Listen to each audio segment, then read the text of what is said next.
Cyber critical hacking কোর্সের নতুন একটা ভিডিওতে আপনার সবাইকে স্বাগতম। আমি আপনাদের সাথে আছি রুবায়েত ফারহান।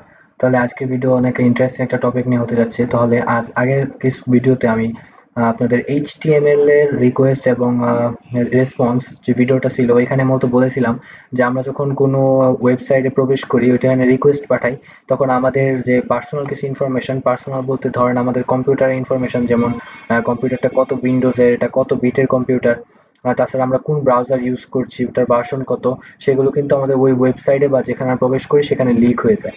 তাহলে আমরা যখন হ্যাকিং করব, হ্যাকিং করার জন্য কিন্তু আমাদের কোনো ধরনের ছোটখাটো ইনফরমেশনও আমাদের লিক হওয়া যাবে না।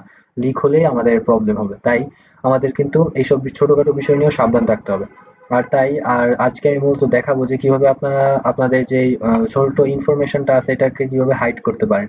তাহলে এই বিষয়টাকে মূলত বলা হয় ইউজার এজেন্ট, যেটা আপনি আগেও আপনার ওই ভিডিওতে বলেছিলাম। তাহলে আজকের ভিডিওতে আমি মূলত দেখাবো যে ইউজার এজেন্টটা আমরা কিভাবে চেঞ্জ করতে পারি যেন আমাদের ইনফরমেশনটা লিক না হয়। তাহলে এখন যারা চ্যানেলকে সাবস্ক্রাইব করেন, চ্যানেলকে সাবস্ক্রাইব করে দিবেন। তাহলে চলুন আমরা মেইন ভিডিও স্টার্ট করি। তাহলে এখন ভিডিও শুরুতে আমরা ক্রোম ব্রাউজার ওপেন করে নিচ্ছি। তাহলে আমরা এখন দেখবো যে আমরা আসলে যে কোনো ব্রাউজারে যখন ভিজিট করি তখন আমাদের কি কি ইনফরমেশন ব্রাউজারটা পায়। তো এটা দেখার জন্য আমরা লিখে সার্চ করব হোয়াটস মাই ব্রাউজার। তো এটা লিখে এন্টার প্রেস করলে আমাদের যে ওয়েবসাইটটা আছে এখানে প্রবেশ করব। তা এই ওয়েবসাইট প্রবেশ করার পর আমরা দেখতে পারবো যে আমাদের কি কি ইনফরমেশন, অর্থাৎ আমাদের অনেক পার্সোনাল ইনফরমেশনও কিন্তু আমাদের এই মানে আমরা যখন কোনো ওয়েবসাইটে প্রবেশ করি আমাদের এটা কিন্তু লিক হয়ে যায়, বা যেখানে প্রবেশ করছিস তারা কিন্তু এই বিষয়টা পেয়ে যায় বা জানতে পারে। আর তাই আমি এখন দেখাতে যাচ্ছি যে আসলে কত ইনফরমেশন যে আমাদের এইভাবে লিক হয় ইউজার এজেন্টের মাধ্যমে। তো দেখুন এখানে প্রথমে লেখা আছে ক্রোম 127, এটা হচ্ছে মূলত ক্রোমের ভার্সন, অর্থাৎ আমি যে ব্রাউজার দিয়ে মূলত এই ওয়েবসাইট ওপেন করেছি বা যে কোনো ধরনের ওয়েবসাইট ওপেন করছি সেটা হচ্ছে মূলত 127, আর এটা উইন্ডোজটা হচ্ছে 11। আচ্ছা, এখানে আরো নানা ধরনের ইনফরমেশন আছে, যেমন এখানে সিস্টেমের ব্যাপারে আরো ইনফরমেশন আছে, যেমন এখানে দেখতে পাচ্ছেন 64 বিটের এডিশন আমার ইয়াটা। তাছাড়া এখানে আরো এই যে এখানে দেখতে পাচ্ছেন আমাদের আইপি অ্যাড্রেস, যদিও এটা প্রত্যেক ওয়েবসাইটে মাস্ট বি আমাদের এটা মানে দেখায়। তো লোকাল আইপি, তাছাড়া দেখতে পাচ্ছেন আমাদের লোকেশন কিন্তু বাংলাদেশ, এটাও দেখাচ্ছে। তাছাড়া আমাদের ইন্টারনেট সার্ভিস প্রোভাইডার কারা, এটাও কিন্তু আমাদের শুধুমাত্র ওয়েবসাইটে প্রবেশ করার মাধ্যমে আমরা মানে আমাদের যার যে ওয়েবসাইটে প্রবেশ করছি তারা কিন্তু জানতে পেরে যাচ্ছে।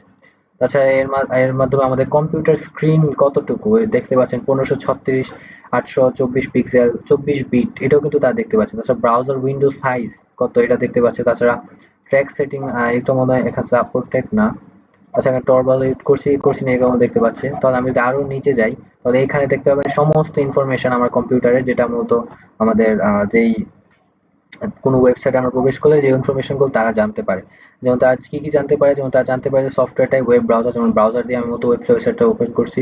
তো আমার মূলত অপারেটিং সিস্টেমের ভার্সন মানে উইন্ডোজ 11 যেটা এটা। আচ্ছা, কনফিগার ল্যাঙ্গুয়েজ, আমার কম্পিউটারে কোন দুই ল্যাঙ্গুয়েজ কনফিগার করা আছে, ইংলিশ বাংলা করা আছে। তার নেভিগেটর প্ল্যাটফর্ম যেমন উইন্ডোজ কয় বিটের, 32 বিটের, এটা মূলত এখানে দেখাচ্ছে। আচ্ছা, আমাদের র্যাম কয় জিবি, 8 জিবি। তাছাড়া ডব্লিউজিএল রেন্ডারার। তো এখানে আরো আমার কম্পিউটারের আরো নানা ডিটেলস মূলত এখানে লেখা চলে এসেছে। তাছাড়া এখানে হার্ডওয়্যার টাইপ হচ্ছে কম্পিউটার, তাছাড়া hardware architecture, 64 bit processor, MD তাছাড়া এখানে device pixel ratio, vendor Google incorporation.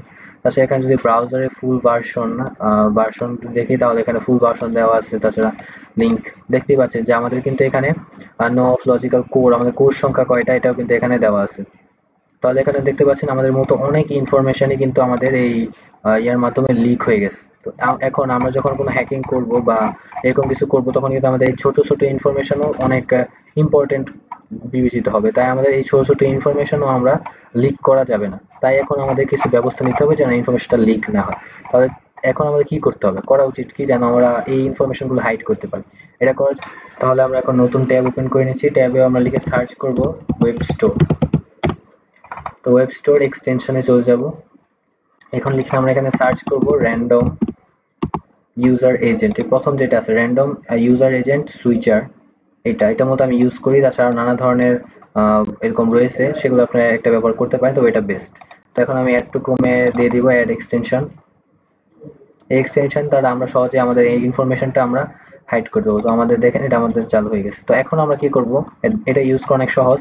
আমরা এখান থেকে সিলেক্ট করে নিব যে কোন ধরনের আমরা ইউজ করতে চাই। যেমন আমরা ক্রোম ইউজ করছি, এখন আমি যদি এখানে সাফারি দেই এবং এখান থেকে সিলেক্ট করি iOS সিলেক্ট করি, যদি আমারটা iOS না, iOS সিলেক্ট করি। তাছাড়া আমি এখান থেকে আরো নানা ধরনের অপশন সেটিং আছে, ওখান থেকে যে কোনো একটা আমি র্যান্ডম দিতে পারি। তাহলে আমি এখন আমার ইয়েটা চলে গেছে, র্যান্ডম দিয়ে আসলো। হ্যাঁ, তো এখন আমি যদি এটাকে অন করে রাখি এবং অন করে গেট নিউ এজেন্ট, তো এখানে দেখতে পাচ্ছেন আমাদের ইনফরমেশনটা আমরা ইয়ে করবো এবং এখন রিজিউম সুইচার দিব। হ্যাঁ, তাহলে দেখতে পাচ্ছেন আমাদের এটা রিফ্রেশ হয়ে গেছে। এখন আমরা কি করবো, এখন আমরা এখানে যাবো, গিয়ে রিফ্রেশ দিই। এখন রিফ্রেশ দেওয়ার সাথে সাথে দেখতে পাচ্ছেন আমাদের ইয়াটা চেঞ্জ হয়ে গেছে, যে সাফারি ভার্সন এত iOS, আমরা কিন্তু এটা iOS না, কিন্তু আমাদের দেখাচ্ছে কিন্তু iOS অ্যাপল। আচ্ছা, এখান থেকে আমাদের নিচে যাই, নিচের ইনফরমেশন অনেক কিছু চেঞ্জ হয়ে গেছে, অনেক কিছু চেঞ্জ হয়ে গেছে দেখতে পাচ্ছেন। আর এইভাবে মূলত আপনারা আপনাদের যে ইনফরমেশনটা আছে ইউজার এজেন্টের মানে যে ইনফরমেশনটা লিক করে যে কোনো ওয়েবসাইট, এটার মধ্যে হাইড করতে পারেন। এটা কিন্তু অনেক ইম্পর্টেন্ট একটা জিনিস, কারণ এটা কিন্তু এই ছোট ছোট বিষয়ে কিন্তু হ্যাকিং এর জন্য অনেক ইম্পর্টেন্ট। কারণ হ্যাকিং কিন্তু মূলত আমাদের এরকম সতর্ক সব ক্ষেত্রেই থাকতে হয়, নাহলে ছোট ভুলের কারণে কিন্তু বড় ধরনের কিছু হয়ে যেতে পারে। তাহলে আজকের জন্য মূলত এতটুকুই থাকবে। আর এখনো চ্যানেলটিকে দেখছেন, চ্যানেল সাবস্ক্রাইব করে দিবেন, লাইক করবেন, কমেন্টের মনে মনে তোমার জানাবেন। তো আজকের জন্য এতটুকুই, থ্যাংকস ফর ওয়াচিং।